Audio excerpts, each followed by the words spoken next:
Two of them. Heather's probably one of them.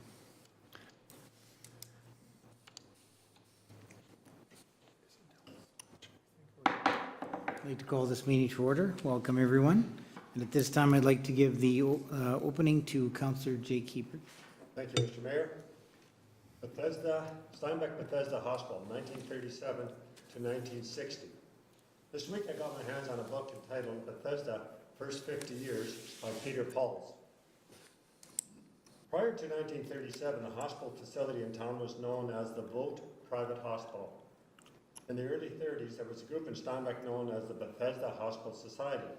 In order to be a member of the society, your membership cost was $3.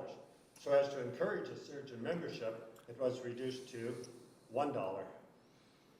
By 1935, membership had risen to 90 members. This was the group that started the Bethesda Hospital, the start of what it is today.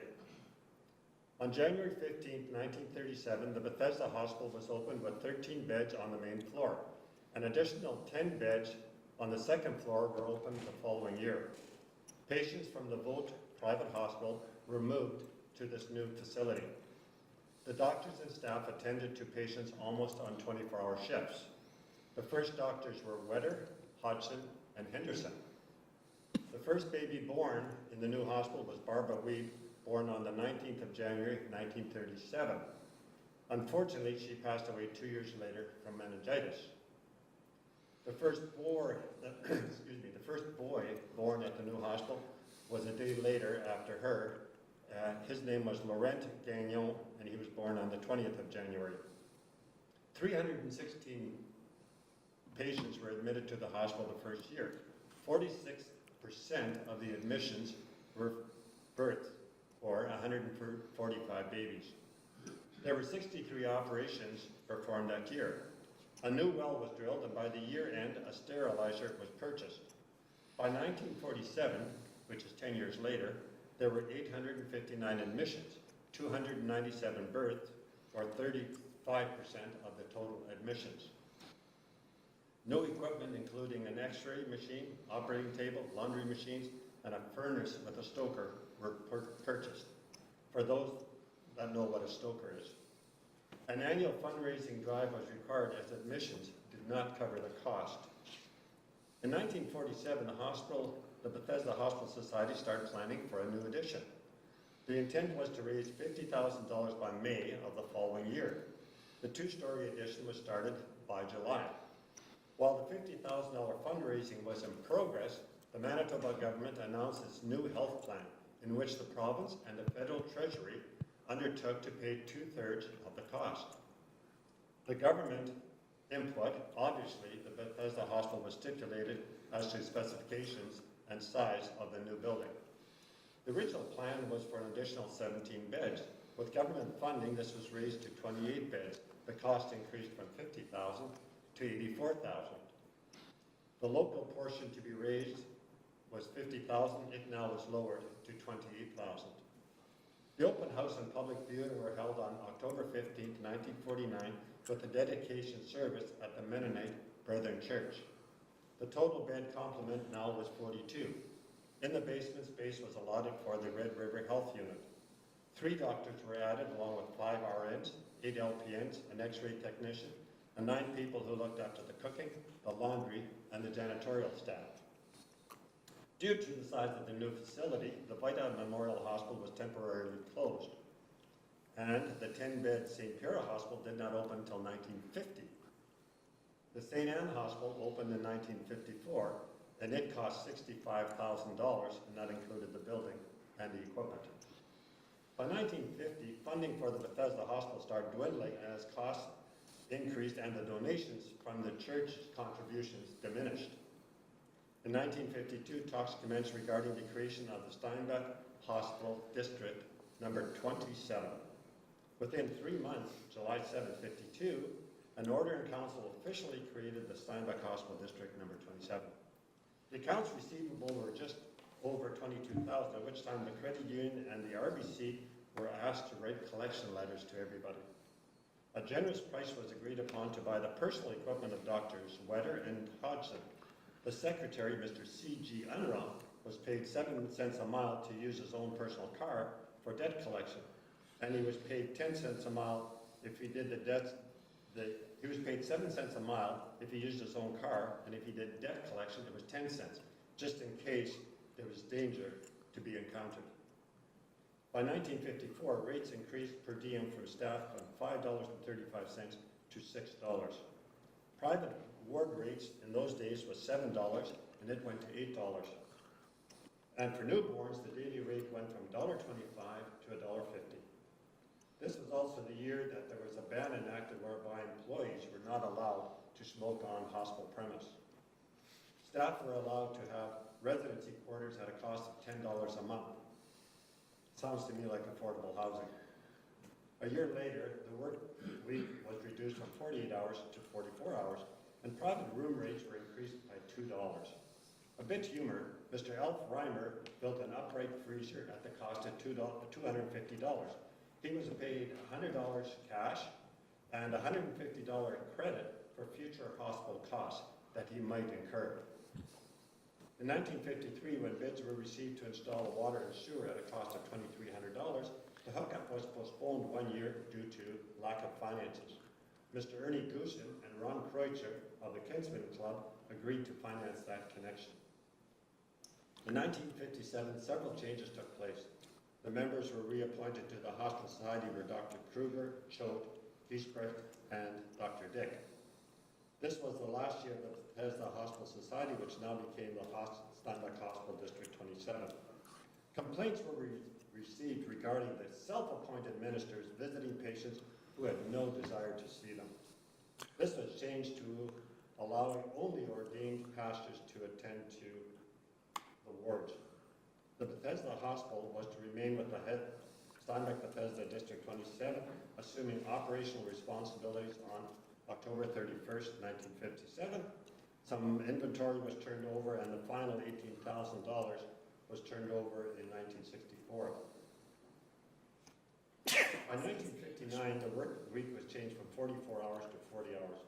In 1960, everyone got $20 monthly salary increase. RNs were now making $285. The janitor made $225. The record person $140.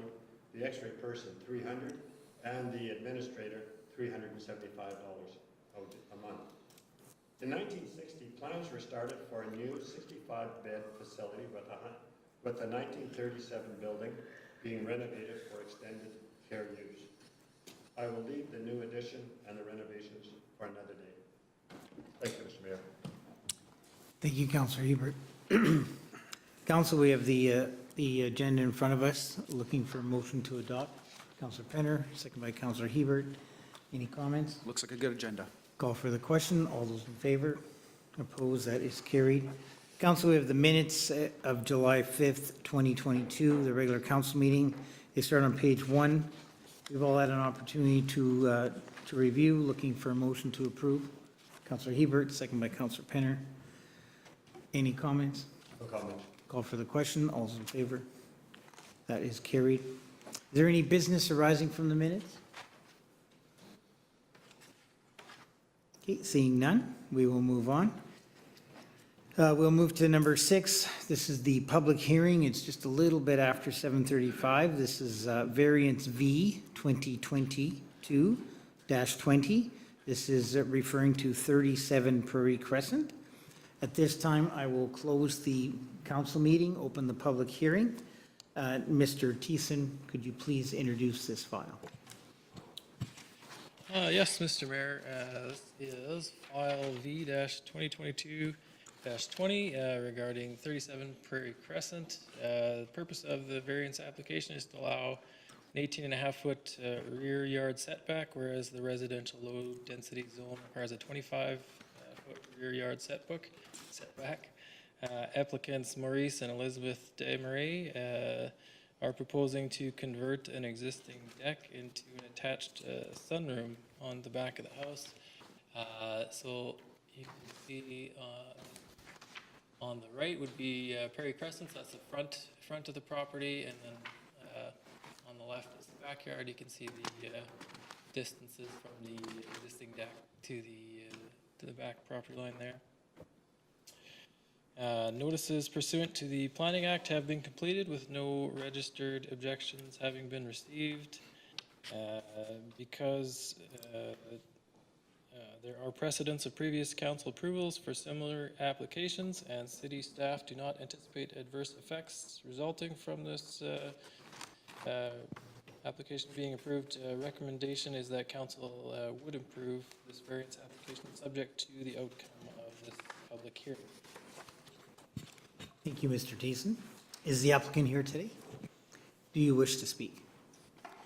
Just take the podium, state your name and address for the record, and then continue. Mr. Mayor and honorable councillors, my name is Morris Demery, and I reside with my wife Sharon at 37 Prairie Crescent in Steinbach off Harmony Lane. Apparently can't Google Prairie Crescent, so it's off Harmony Lane behind the Free Church on Mackenzie. We bought our home from a local builder, Gerald Bueller, Sunnyview Builders, and we moved in last year, June 1st, 2021. Our previous residence was also in Steinbach, 29 Jefferson Street in the Deerfield area. 37 Prairie Crescent is our first experience at downsizing. Maybe other seniors here know that word, younger people might not. Apparently at our age, we have to downsize. We've never done that before. We downsize everything, our cars, and we downsize the house and the lot, and we even downsized the dog. So our 7 children have all left home, but we still want all the benefits of owning our own home, but in a smaller way. We have a smaller deck, now 10 feet by 14. 10 feet from the house, 14 feet wide. A smaller yard, 4-foot-high chain-link fence to try to make it feel a little bit bigger. We gotta have a chain-link fence. A small storage shed, 4 feet by 8 by 6 feet high. We are enjoying our yard very much and have very good neighbors, now friends. Only one thing is missing. We would like to close in with bifocals. I got to get a little closer here. We'd like to close in our 10 by 14 deck as we had in our previous residences. Strong cold winds, rain, insects, mosquitoes make it difficult to use the deck on a regular basis. The enclosure, a very simple roof and 3 walls. It's a lean-to roof, all built underneath our existing 9-foot-high soffit for our roof. The one door will face into the yard and away from all the neighbors for privacy. We're asking for a variance since one corner of the deck is 18'5" from the rear property line, while the other corner is 24'5", and it increases some more because our back property is at an angle, so it increases by another 9 feet. The majority of the yards in our immediate area are similar size. We are respectfully asking for to approve the variance. Thank you. Thank you. Councillor, are there any questions for the applicant? Okay, you can be seated. Thank you. At this time, I will ask if there is anyone present with comments, questions, or objections to this file. Okay. Seeing none, I will ask one more time. Is there anyone here with comments, questions, or objections to this file? Okay. Seeing none, we will close the the public hearing, open the council meeting. Council, how would you like to proceed? Councillor Penner? Motion to approve? Second by Councillor Seaman. Go ahead, Councillor Penner. Yeah, I think this is a pretty straightforward request. It makes sense to want to cover the existing deck. It doesn't really change what's existing there in terms of distance from the property line. It just covers what's already there, and I think the rationale is really good in terms of, keeping the bugs away and having a little bit of shelter. And seeing as there's no objections from the neighbors, I don't see why we can't move ahead with this. Thank you. Anything further, Councillor? Nothing further. Anything further of council? Anything in closing? Nothing further. Well, council, I too will approve this, will agree with this motion. I believe if you look at the lot and you look how irregular it is, it's angled at the back. Had it been straight, we wouldn't even be here tonight. And I really believe too that it's it's actually a small little addition, add-on lean-to. I don't think it's going to affect the neighbors. I don't think it's going to affect the backdoor neighbors. So I will support this motion. Call for the question. All those in favor? Opposed? That is carried. Thank you. Okay, council, we move to number 9A, administration. This is accounts payable. It's at the back of the book. We've all had a chance to review. Looking for a motion to approve. Councillor Penner, second by Councillor Hiebert. Any comments? No comments. Okay, we'll call for the question. All those in favor? Opposed? That is carried. Okay, council, number 9B, we've got the building permits. We've had a really great year, but looking for a motion. Councillor Swagstra. Thank you, Mr. Mayor. I'll make the motion to approve. Thank you. Second by Councillor Hiebert. Go ahead, Councillor. Thank you, Mr. Mayor. This is this month is very strong for development, nearly $10 million in building permits. About 2/3 of that residential and 1/3 commercial. And so that brings us to a year-to-date total of $55 million. So definitely we are seeing a lot of development happening in the city, and it's nice to see it's a mixture of residential, commercial, and industrial. So the growth does continue in the city. Thank you. Anything further? Anything further of council? Anything further in closing? Yes, council, this has been a great month. We're sitting at a total of 55.5 million in value of permits. If you look back, we just look back last year to the same time, we were sitting at 34.5. So we're pretty much ahead $21 million this year. It's been a great year. We've had lots of commercial, lots of residential.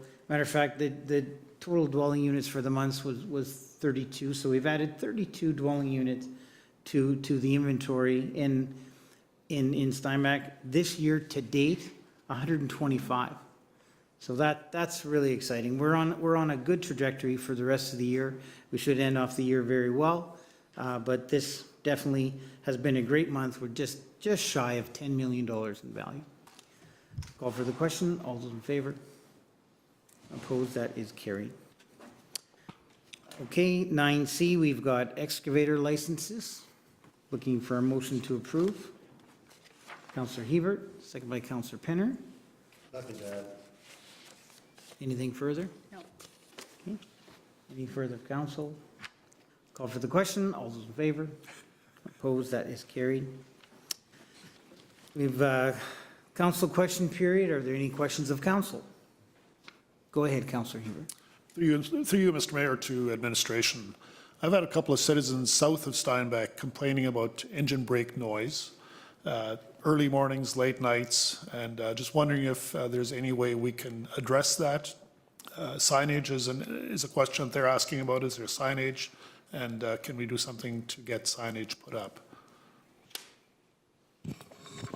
Yes, well, I mean, signage along either of the provincial highways has to go through MI, and they require a resolution of council actually to look at it. So we can bring it back, we can have staff look at it and bring it back with recommendations. It's probably the best at this point, unless this is something that's very solid in council's mind. You want to move forward as is, but those would be the options for signage on the highways. So to clarify, either it has to be done by resolution. Yeah, they need that to. So we either have a resolution so we can go to MI directly, or you're also suggesting we let administration look at it, come back with a or a recommendation to us, and then make a resolution? Yeah, it's not an overly complicated issue, but certainly Okay. do that if council would like. Well, council, let's discuss. What would we like to make a resolution tonight? Yeah. Okay, I think we should go ahead with the resolution to get something done to bring this to MI. okay, so you're putting a motion on the floor I'll put the motion on the floor to approach MI for signage for. regarding engine signage retarder for brakes. engine brakes, yes. Okay. Do we have a seconder for that? Councillor Siemens, okay. Councillor Hiebert, go ahead. Okay, my resolution is that we approach MI to put up signage regarding engine brakes not to be allowed anytime, morning or night, or during the day, for trucks coming into our community. Okay. Anything further, Councillor Siemens? Yes, I'd like to make a friendly amendment to that. And the friendly amendment would be that we have all 4 highways coming into Steinbach have signs. And that should be part of the resolution, that all 4 highways coming into Steinbach should have signage from Manitoba Highways on no Jake brakes, I believe. Would you accept that? I would adopt that, I would accept that, yes. Okay. And yeah, he would accept that, so go ahead. And further, I've also had complaints from people living on the south side of Steinbach, so this has been mentioned before. So I wholeheartedly agree with this, that we move forward with this. Okay, thank you. Anything further of council? Anything in closing? Nothing further, thank you. Okay. Council, yeah, I do believe it's a good idea to not have these engine retarder brakes being used in the community. So I will support this motion as well. Call for the question. All those in favor? Opposed? That is carried. There are no correspondence petitions, no other business. Looking for a motion to adjourn? Councillor Hiebert, second by Councillor Painter. Call for the question. All those in favor? That is carried. Next regular council meeting is Tuesday, August 2nd, 2022 at 7:30. Thank you.